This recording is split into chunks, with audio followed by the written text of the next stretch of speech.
high-explosive duel to the death. Crammed inside 30 tons of rolling steel, the GIs went up against a better-armed and more experienced enemy. All too often, the tanks became a steel coffin. It was a war where guts and courage were the secret to survival. Meet the tank crews, next on Modern Marvels.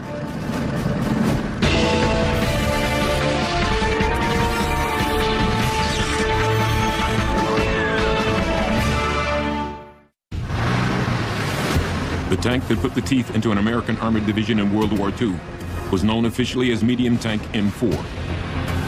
But to the 5 GIs that manned each of these steel monsters, it's better remembered as the General Sherman.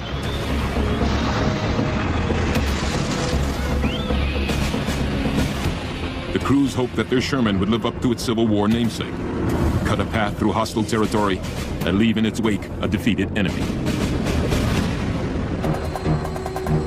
The Sherman was conceived not too many years earlier, before America was even at war, as a weapon intended to help the infantry out of a tight spot. It was supposed to roll in and blast away at machine gun nests, enemy troops, and other soft targets. But on the battlefields of Europe, the Sherman was forced to take on a much deadlier job, shooting it out, point blank, with enemy tanks.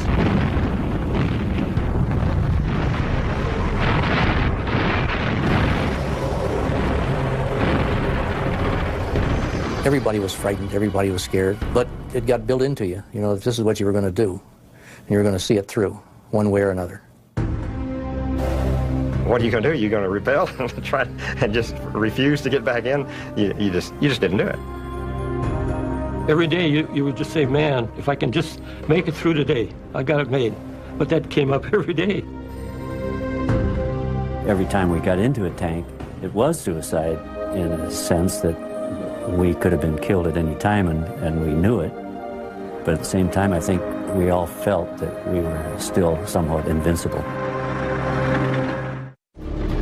During the war, the American Army fielded 16 different armored divisions. They were outfitted with a mix of 2 types of tanks: a small tank named the General Stuart, and the heavier Sherman tank. Only 2 of those 16 divisions, the 2nd and the 3rd, were designated as heavy armored divisions, meaning that their regiments were equipped primarily with Shermans. A heavy armored division was made up of 3 regiments, 2 armored regiments, and a regiment of mechanized infantry, plus field artillery, medical staff, supply people, signals people, reconnaissance units, combat engineers, and a maintenance battalion. Altogether nearly 14,000 men. Placed bumper to bumper, their vehicles would stretch for almost 10 miles. But a heavy armored division's combat power, its reason for being, was its 232 Sherman tanks.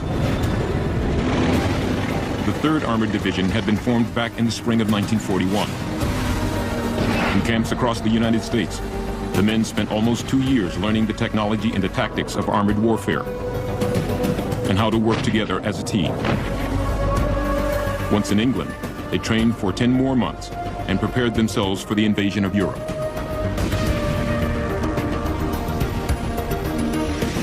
They came ashore at Omaha Beach in Normandy, France in late June 1944, 3 weeks after D-Day. And on the morning of June 29th, the men of the 3rd Armored Division got their baptism of fire. They attacked the Germans dug in around Villiers-Foussard, a small village in the French hedgerow country. In the dense tangle of trees and narrow roads, the American tankers came face to face with the big German tanks with guns, described by one GI, the size of telephone poles.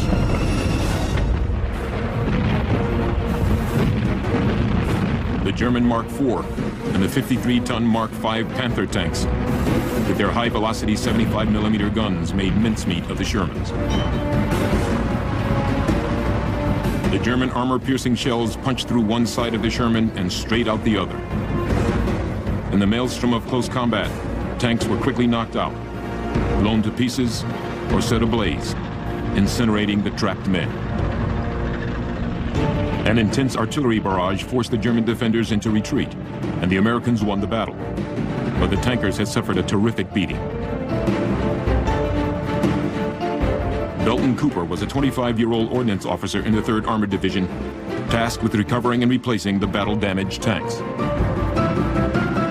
All morning long, they started bringing these tanks with these broken and twisted bodies inside, and I was absolutely devastated. I thought, Cooper, how in the hell are we going to win this war? The Germans are shooting the hell out of these tanks. I mean, that's the first time I seriously doubted if we could win this war. The Germans were just devastating us. They would just slaughter us right and left. At the end of its first day of the war, the 3rd Armored Division had lost 351 men and 31 tanks. The relentless power of the German tanks had caught the American crews off guard. They were clearly outgunned by the panzers of Hitler's Third Reich. The American tankers had learned an unexpected lesson. Their Sherman was not the best tank, as they had been led to believe. At 69 tons, the German King Tiger tank was nearly twice the size of the Allies' main battle tank, the Sherman. Tank crews will return in a moment. The first confrontation with Nazi tanks in Normandy, France in June 1944 proved to the tankers of the American Armored Force that their M4 Sherman was no match for the enemy tanks. Too many Shermans and too many trained crewmen had been lost in the fight. It was really a policy that was adopted at the beginning of the war that caused the loss of these soldiers. It was a matter of the American government chose production over research and development and made production paramount. Research and development of new tanks became a low priority for the U.S. Army at the end of World War I. In 1920, Congress passed the National Defense Act, which reorganized the post-war Army and abolished the fledgling tank corps. Innovation virtually came to a standstill. The only new ideas came from an eccentric inventor named Walter Christie. In this 1931 film, a radical Christie design is put through its paces for the Army brass. Christie's secret was a unique suspension that transformed the tank into something like a sports car with a cannon. But the Army's response was less than enthusiastic. The Army had a lot of problem dealing with him because he was eccentric and he insisted on everything being his way, and the Army couldn't modify or change it. And eventually they just gave up dealing with him. Frustrated by the Army's indifference, Christie took his ideas to Europe. Ironically, many of the German tanks that the U.S. Army would come up against in World War II sported a Christie-style suspension. Left without a tank corps to supervise the development of armored fighting vehicles, the infantry and the cavalry branches designed their own tanks.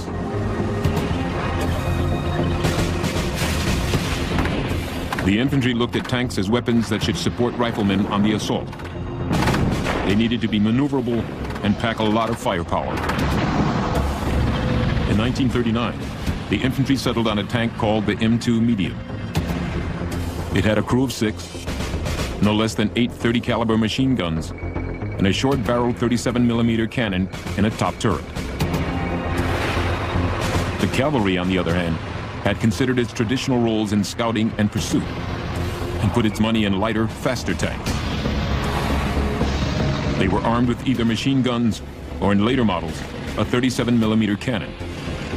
The light tanks required just 4 crewmen. Harley Swinson drove a light tank. At the time, we had just shoe signals on our shoulders and stuff, you know. You didn't have a radio contact. It was mostly manual contacts for driving and backing up, right or left. When they wanted you to stop, they'd give you one good rap, you know. You know you were supposed to stop. On September 1st, 1939, the Germans surprised the world with the power of their blitzkrieg attack on Poland. Compared to the American tanks back home looked like toys. On July 10th, 1940, the Army created the Armored Force and immediately began to play catch-up. Army planners needed a new tank, and fast. Tank builders at Chrysler wanted to replace the small 37mm of the M2 Medium with a larger 75mm cannon already in the inventory.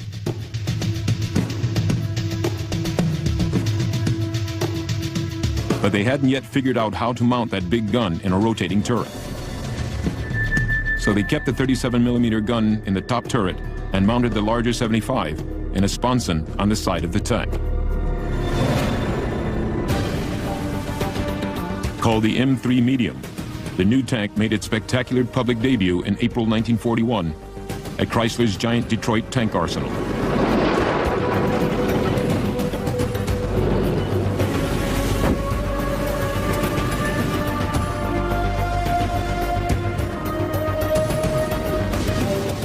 The M3 went to war with the British and U.S. armies fighting the Germans in North Africa. They found that since the 75mm gun had a very limited traverse, it was difficult to aim. The whole vehicle had to be moved to align the gun on a target, and that cost precious time in the heat of battle. But the M3 was only a stopgap. Before it was even in combat, the Army Ordnance Department was working on a new tank with the 75mm gun in a top turret. A turret that could traverse 360 degrees. In October 1941, this design was standardized as medium tank M4 and would become known as the Sherman. The first Sherman rolled off the assembly line in February 1942. Soon, tanks would be coming off the line at a rate of 2,000 a month. Chrysler's Detroit tank arsenal was the major builder of the tank, but other manufacturers like the American Locomotive Company, Ford, and the Pullman Car Company also built Shermans. The Sherman had a 5-man crew. The driver and an assistant driver worked in the hull. The loader, the gunner, and the commander worked in the turret. For them, the tank's real beauty was its simplicity. The Sherman tank was manned by farm boys that had been used to working with tractors and that sort of thing. When they sat down in the seat where we are right now, they weren't at a loss because mechanics had been a major part of their life. The problem in a tank is this: there's so much equipment jammed inside of this hull that what you find in it is a super tight, confined quarters that get very hot and very dirty very fast. And at full power, particularly if this tank was buttoned up, that is, the hatches down, the noise would be so much that you could barely hear yourself scream. The first Shermans out of the factory were shipped overseas to outfit British armored units fighting the Germans in North Africa. In their first combat in September 1942, the British knocked out some enemy tanks and lost a couple of Shermans. The fight ended more or less in a draw. The first Shermans in U.S. hands met the enemy in Tunisia on December 6, 1942. A company of 5 tanks from the 2nd Armored Division attacked German tanks and anti-tank gun positions. All 5 Shermans were destroyed. By the time the U.S. Army was fighting the Germans in Sicily and Italy, it was clear the M4 Sherman was outclassed. Its 75mm cannon had a low muzzle velocity. The speed at which the shell left the barrel was too slow to punch a hole in the thick German armor. The men shared stories of watching their shells harmlessly bounce off Nazi tanks. The German guns, however, with their higher muzzle velocity, easily riddled the Shermans. With a weak gun and thin armor, the Sherman was a death trap. Inventor Walter Christie spent 5 years developing the suspended cannon tank at an unprecedented cost of $382,000. Tank crews will return in a moment. The unavoidable compromise that builders of the U.S. M4 Sherman had to make between firepower, protection, and mobility would become even more obvious as the Allied forces came ashore in Normandy, France. During the summer of 1944, the Sherman crews would suffer considerably.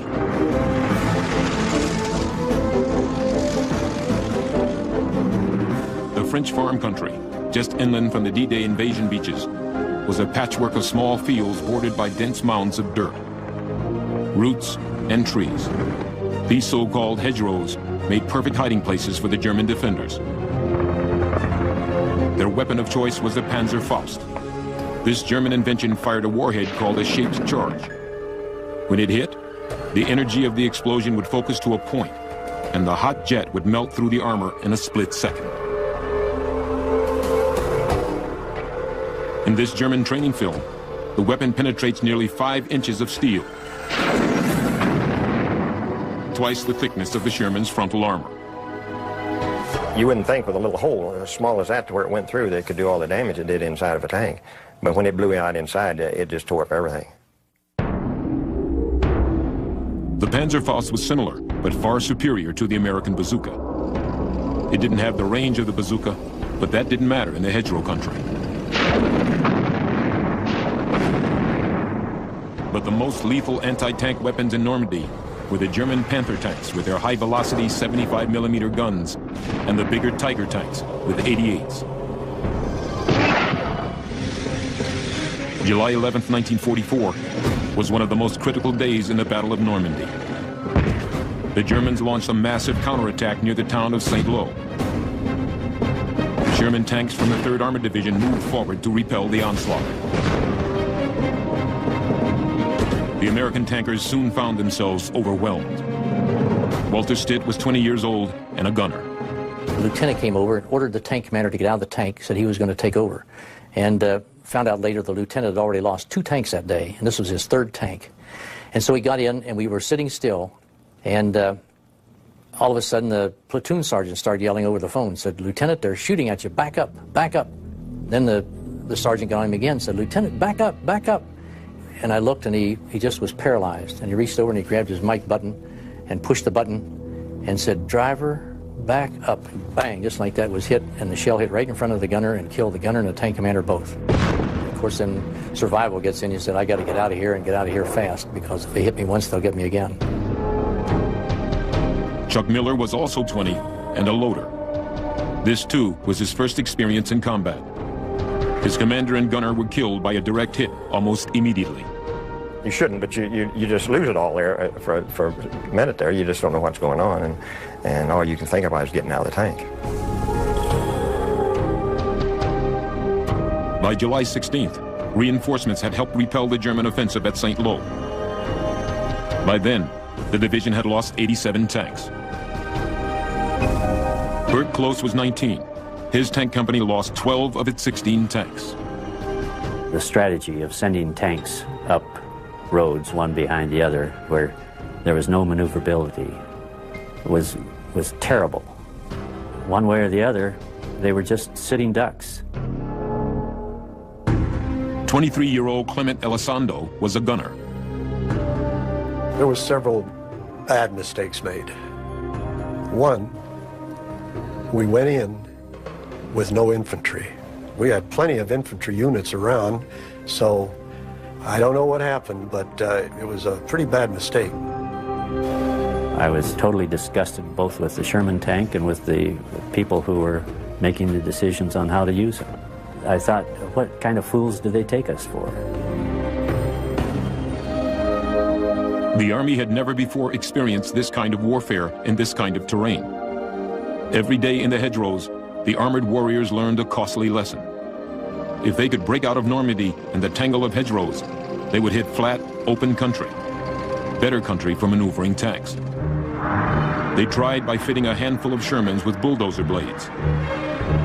The tank dozer would knock down the hedgerow, and other tanks would rush into the breach. But this had a serious drawback. The Germans soon learned that wherever the tank dozer was, that was where the breakthrough was going to happen. The Germans then concentrated their fire at those points with murderous effect. A sergeant named Curtis Cullen of the 102nd Cavalry Reconnaissance Squadron came up with a remarkable solution. He took scrap iron girders and welded them to the front of a tank's hull. On July 22nd, a tank commanded by 31-year-old Albert Genest was fitted with Cullen's iron tusks for a secret demonstration for the Army brass. I was set up there with my crew, and we got in position, and we got the order to hit it. And we hit it, and we went through, and we went back to the bivouac. That's about how long it lasted. Cullen's device, called the hedge chopper, or the Rhino, became an instant hit. The 3rd Armored Division commander wanted 57 of his tanks fitted with the hedge choppers by the next morning. The task of mass producing the device fell to the division maintenance crews. Well, they had to make a different hedge chopper of each tank because the parts were all different. We just cut up parts and tried to put them together the way we could. So the individual men had to improvise and design their own hedge chopper.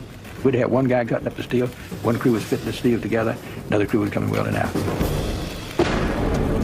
Maintenance men worked around the clock, cutting and fitting the hedge choppers. They were racing to rig as many tanks as possible in time for Operation Cobra, the upcoming Allied attempt to break through the German lines. The big attack was scheduled to begin the next morning. We found out it took 40 man-hours of labor to weld up a hedge chopper. And we only had 40 men, we only had 7 miles to go. So we worked all night long, worked our butts off. But instead of 57 hedge choppers, we had 7 the next morning. That's all we had. But fortunately, the good Lord looked after us, and the storms and the rain and the weather was so bad that the Air Force had delayed the attack for 3 days. Well, in 3 days, we got about half of them on there ready to go. We never had the 57, but we got about half of them, about 25 or so. And that was the thing that really saved the day. After the weather cleared on July 25th, a combination of air power, artillery, infantry, and armor broke the German lines. Enemy containment collapsed, and the Allied armies hurtled into the heart of France. The 3rd Armored Division moved 17 miles in 2 days and lost only 2 tanks. It was the best single innovation that I know of that improved the capability of the Sherman tank. And in fact, I think without the hedge shot, I don't think we'd have gotten out of Normandy. I think we'd have been bogged down there. I don't think we could have really broken out. For his invention of the hedge chopper, Sergeant Cullen received the Legion of Merit. And the Sherman crews got a new lease on life. More than 49,000 Sherman tanks, each weighing 35 tons, were built by the U.S. during World War II. Tank crews will return in a moment. It was during the pitched battles to break free of the French hedgerows that the crews of the American M4 Sherman discovered its greatest deficiencies. The 75mm gun was too weak, and at just 2.5 inches, the armor was too thin.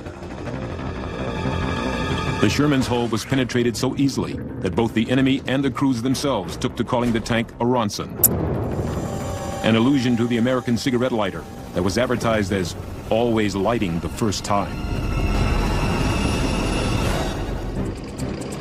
The tankers often added their own armor. Steel plates, called applique armor, were welded over vulnerable spots. Spare steel tracks, sandbags, and even logs were slung on the tank in an attempt to break up the searing blast of the Panzerfaust. By the summer of 1944, improved Shermans had begun to arrive in quantity. Upgraded Shermans like the M4A3E8 or EZ8, with its thicker armor, better suspension, and a safer way to store ammunition was a welcomed addition. But the most appreciated improvement was the new 76mm gun. Although the shell was just a scant millimeter wider than the 75, the propellant capacity of the casing was about 50% greater. That gave the shell a much higher muzzle velocity and a better chance of penetrating German armor. But the armored warriors had improved their chances of survival not by just improving the tank. They had also improved the way they used the tank. Tankers learned to attack with the support of not just infantry, but with artillery and air power. This new way of fighting as a team came to be called combined arms warfare. Oftentimes, aviators from the Army Air Corps traveled with the tanks to help coordinate the attack. We had a liaison assigned to each company from the Air Corps, and they had a special radio where they could talk to their pilots. And he rode right along with us and communicated with airplanes when we were getting their support. And it was really good when you'd see one of those P-47s dive right ahead of you, and you'd hear a big bomb boom, and you knew, rest assured, when you got up there was going to be a tank laying on its side there. The Allied armies, with the 3rd Armored Division often in the van, used combined arms to great advantage as they swept across northern France. They had become a veteran fighting team, well versed in the art of armored warfare. The hardest thing I had to do was to shoot somebody. You know, that's just entirely foreign to the way you've been raised, is to shoot and kill somebody. And so the first few times that you step on that trigger, knowing that you're really trying to kill somebody, was really difficult. But after you've been in combat for a while, you see other men killed. You begin to get the feeling it's going to be me or them, and if it's got to be that way, it's going to be them and not me. For all its problems, the Sherman had one beloved asset, reliability. The men who fought the tank appreciated its simple, dependable, rugged design. And so did the men who fixed them. A well-trained mechanic was worth his weight in gold to a mechanized army on the move. Repairs were made as close to the front as possible to help maintain the momentum of the offensive. The ordnance units in Europe were pushed farther forward than anyone thought was possible. And these units were pushed right up behind the front lines. And sometimes with shifting front lines, they were the front lines. Tanks knocked out in combat were picked up by giant recovery trucks and brought back to a secure rear area called a Vehicle Collection Point, or VCP. The first step in repairing a tank often proved to be the most difficult, removing the mangled bodies of the dead crewmen.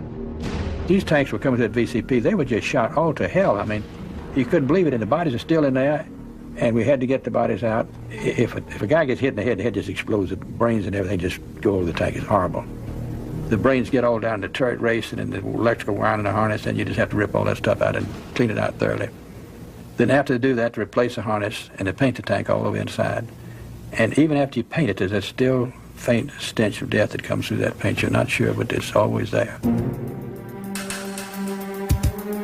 Shot-up tanks could be fixed, but experienced crewmen were lost for good.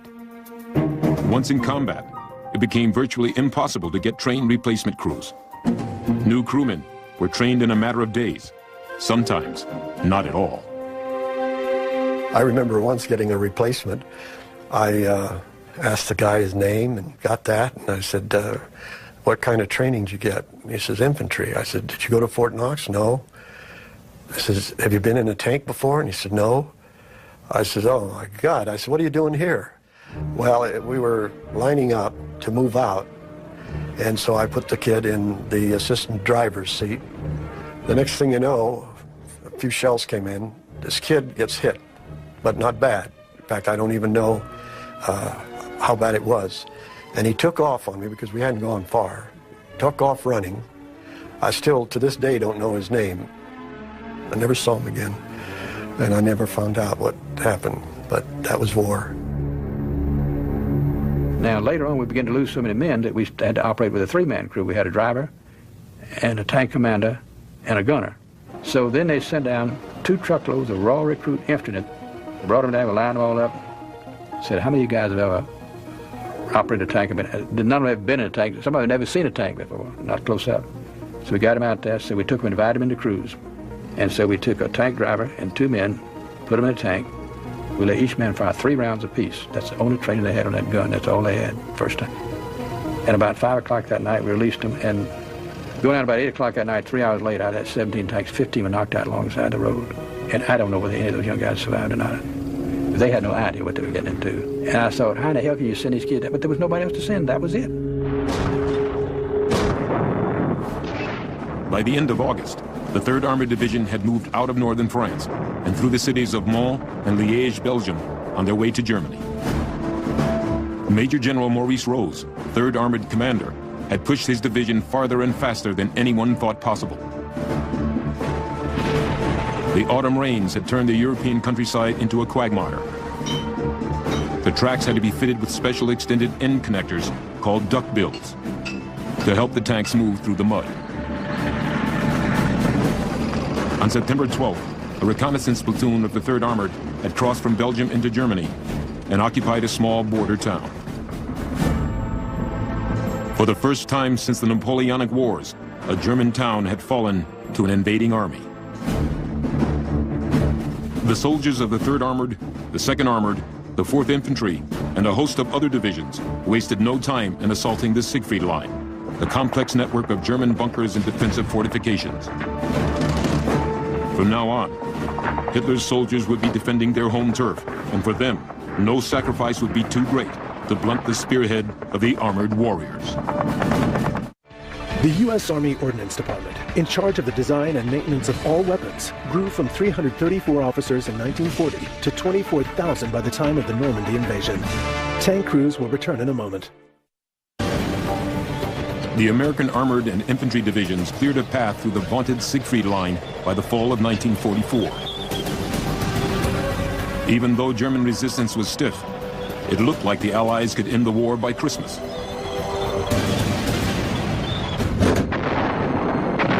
But on December 16th, the German army launched a massive counterattack and drove a deep wedge between the Allied forces. They hit with everything they had.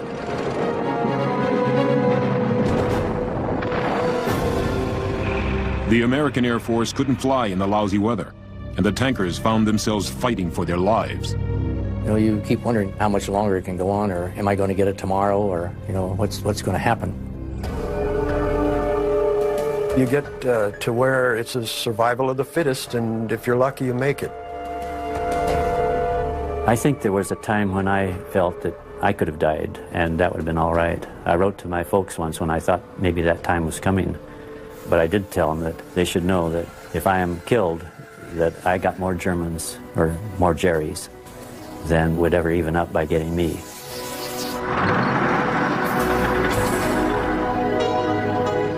The Ardennes offensive, the so-called Battle of the Bulge, was without a doubt the armored warriors' most desperate and miserable fight. He would lose a tank and see his crew shot all to hell, and then get back in the tank and still fight it, lose that and lose another, and he kept going. We've had some that lost 3 and 4 and 5 tanks and still kept fighting. Those men were courageous.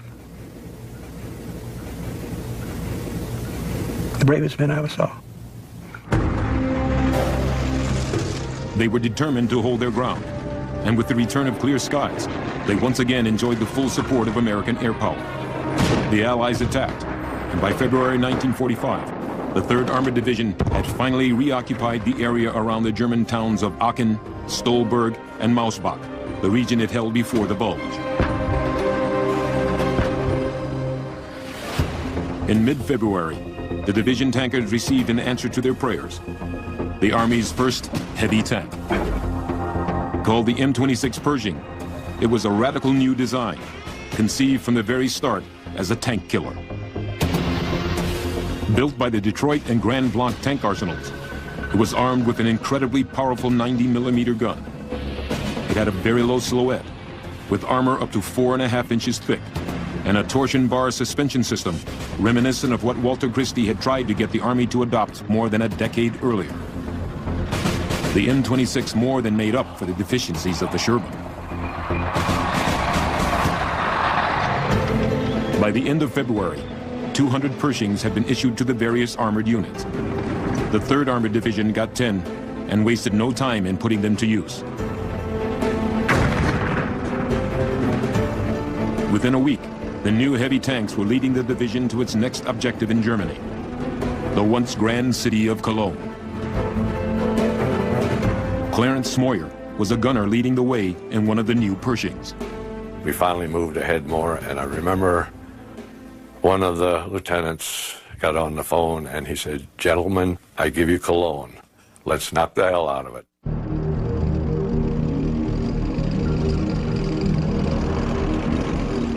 A Signal Corps photographer, Tech Sergeant Jim Bates, tagged along with the division as it rolled into Cologne.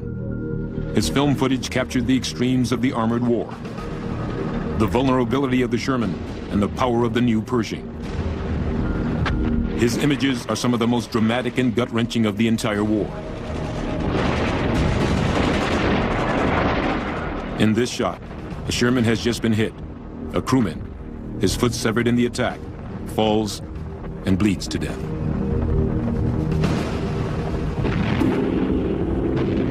The Pershing crew spots the enemy tank, a Mark V Panther, moving behind a building. The cameraman moves ahead and continues filming as the M26 stalks its prey. So we started to fire into that building, which he was the side of. I thought maybe if we fire armor-piercing shells, they would go through the building and maybe still get him, you know. But evidently he just kept on backing up and went all the way down to the cathedral. The German tank moves into the plaza of the Grand Cathedral. The Pershing pursues. Smoyer spots his target and opens fire. And I fired first shell on the run, hit him, and then we stopped and fired another one. The German driver is killed. The commander and the gunner bail out. Smoyer fires a third time.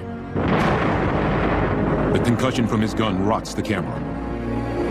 Ammunition set off by the shell turns the Panther into a funeral pyre. It sat and burned for 3 days.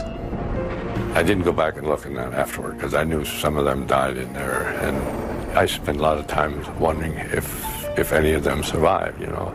It still hurts, you know. Even though they were the enemy, they're still humans. In 2 months, Germany would surrender and the war in Europe would be over. Because of its zeal to lead the way, the 3rd Armored Division was officially dubbed the Spearhead Division. But being the vanguard came with a price. The 3rd Armored lost 648 of its tanks in combat, and another 700 were damaged in action. It also suffered more battle casualties than any other armored division. 10,371 men killed, wounded, or missing, including its commander, Major General Maurice Rose. He was killed in action near Paderborn, Germany, just weeks after the assault on Cologne. During the war, Harley Swinson escaped from 3 tanks, and so did Walter Stitt. Bert Close bailed out of 4. And Clement Alessandro had survived the loss of 5 Shermans. And thanks to his job of having to account for all the battle-damaged tanks, Belton Cooper holds the distinction of seeing more destroyed Shermans than any man alive. I said, what a terrible thing war does to a young man. It takes him in the prime of his life. It demeans him, it humiliates him, it destroys the last vestige of human dignity. You have no dignity in the army of the war at all. And I said sometimes it kills him or horribly maims him. And those of us that survive are never quite the same.